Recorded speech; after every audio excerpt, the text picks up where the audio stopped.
Hey, hope you guys are doing well. I want to take a few minutes and give a little bit more context around the decision to add a third service. We'll actually begin that on July 30th. And then a couple of things I'd love for you to be praying about over the next few months as we make that shift. So first some context. I'll talk just about the sanctuary, what's happening there. It's true for our kids as well. So the sanctuary on a Sunday, that's everybody 12 years old and up. And again, this is also true for our children's ministry. But one of the things that we saw moving from 22 to 23 was a spike in attendance, and honestly, it's the biggest jump we've ever seen, particularly in a short amount of time. The last four, we'll call them regular Sundays of 2022. So the last Sunday was Christmas. We just had one service. That's obviously a special Sunday.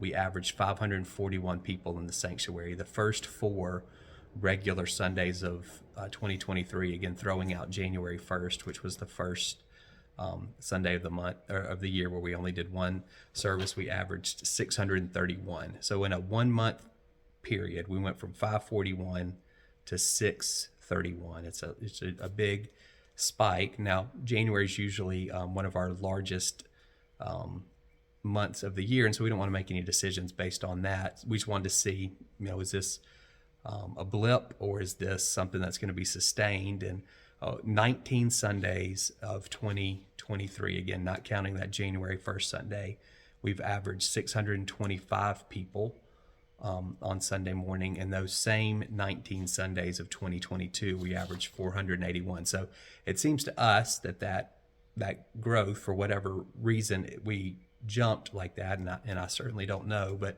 it seems to be sustained. And so we want to create space for the people who are already coming. In church world, there's kind of this rule of thumb that if you're 80% full, the room feels full. Some of you have experienced this. You've come in on a Sunday, maybe just a touch late, and you've had to stand in the back because you couldn't find a seat. There was a seat, but you couldn't find one when you came in. And that, again, it's that feeling of there's not really a place for me here. And of the 19, again, kind of regular Sundays of 2023, 9 of them we've already been at that 80% number, and 13 total we've been at 75% capacity or more. So we just feel like adding this service, again, it's an expression of hospitality.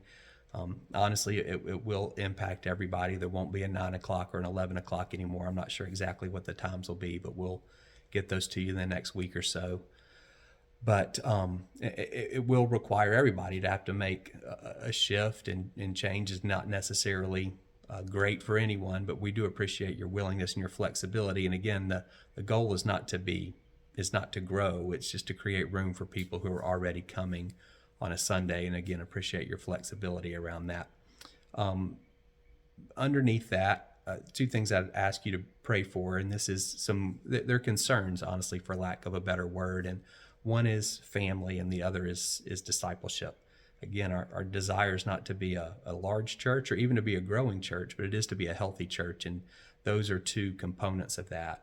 Adding a third service could further segment our congregation, which is not the goal. It's not ideal. We want to maintain a community or a family feel. That's one of the things that for many of you is a real plus about being part of Stonebridge, is it does feel like a family. And we want that to continue to be the case, and we're asking for that. Right now, there's at least a possibility for overlap on a Sunday. That's the reason we do Sunday snacks, is so the 9 o'clock and the 11 o'clock people at least have the opportunity to connect. Obviously, with the third, the people who come to the first service they're not going to run into the people who come at the third service, and so we've got to figure out, what does it look like for us to maintain a sense of community as we grow. So you can be praying about that. And the second thing is discipleship. We're not just looking to fit a bunch of people in a room on a Sunday. We want to help everybody grow. We want to help all of us and encourage all of us to become more like Jesus and to discover and do the good works that he's created in advance for us to do. And for us, discipleship happens best along relational lines. And so more people necessitates more people. The more people who are calling Stonebridge their home church, the more people that we need to step into disciple-making roles. And for us, that's primarily through the mechanism of small groups, and that's true for children and students and adults. So all three of those ministries, the backbone of them is is small groups when it comes to both care and discipleship. And as the number of kids and students and adults increases, so does the need for small group leaders. We talked last Sunday about shepherds, and maybe that stirs your heart. Maybe you realize that you are a shepherd and that God has called you to care and tend to the body in that way. And if that's the case, we want to hear from you. And so I want to encourage you to be praying in general for the discipleship of our body, but I want you to also pray specifically and ask the Lord how he may have you get involved in that. And if you have an interest, if there's some level of stirring in your heart, I'd encourage you to reach out. If you're interested in kids, Emily at stonebridgemarietta.org, students, Jeremy at stonebridgemarietta.org, or adults, Matt at stonebridgemarietta.org, and just have a conversation with them. I don't know exactly what the needs are in those areas, but I do know that we're going to need more people doing that work of disciple making as we move into the next school year. So that's kind of where we are, where we're headed. I do appreciate you guys, again, your flexibility and willingness to pick a different service and change your Sunday morning routine, and certainly covet your prayers for the overall health of the body as we make this move. If you got any further questions, you can reach out to me, and I'll do my best to try to answer those.